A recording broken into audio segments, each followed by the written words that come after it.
Hi friends, it's Doc Martin here. Several of you have kind of written to me or expressed concerns about sort of the creative extra credit projects for Bio 111A. And I'm here to give you some examples of things that students have done in the past here in my cluttered little lab.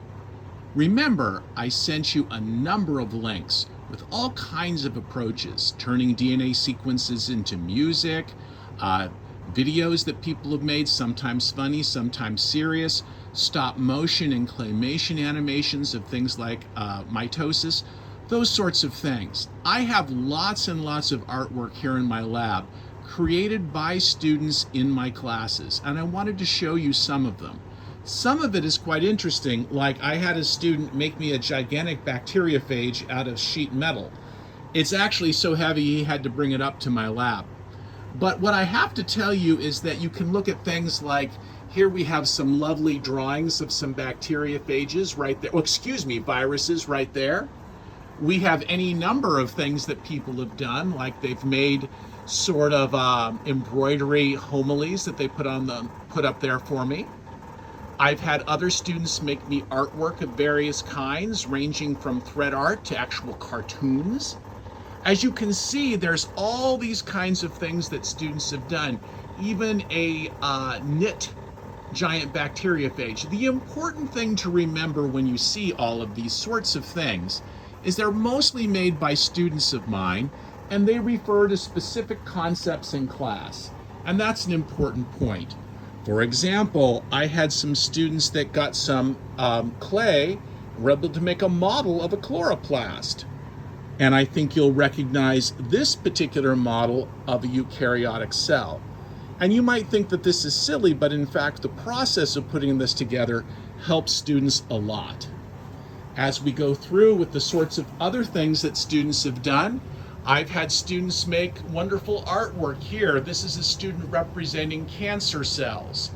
Here is a student who made a painting showing karyotypes. And there's all kinds of stuff from my microbiology classes as well, as you can see.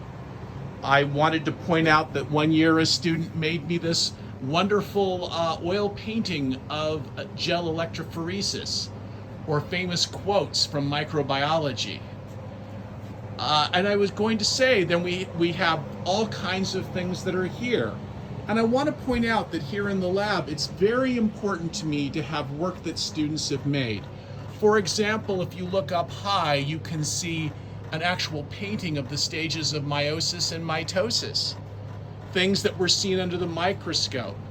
Here is a wonderful example of a board game that a student made called The Game of Life. And if you think about it, when this was made, it actually had cards and dice, and it really helped the students understand. Did you notice the quiz questions as well? I've had students that have made embroidery of a cell proper.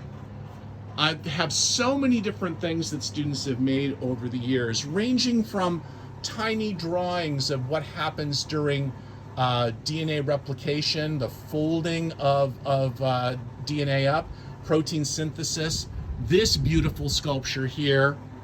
And then when you come over here, these are all things made by students. The small tiles, for example, were descriptions of the stages of mitosis and eventually meiosis.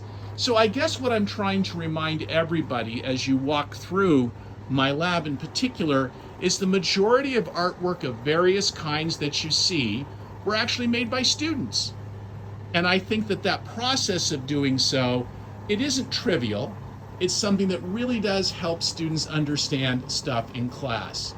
So what I would recommend you do if you're interested in a creative extra credit project is go over those links that I've already sent you. It includes a blog post with some of the things that you've seen here and descriptions. In addition, there are several video type resources there as well.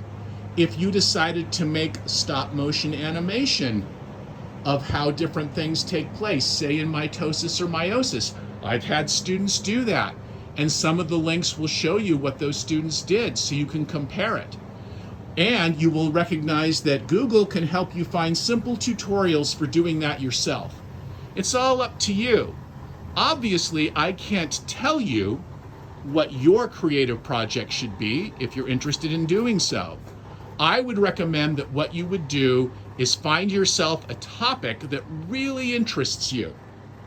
And then what you could do from there is a topic that really interests you, again, that we have covered in class, you can actually start to work on that.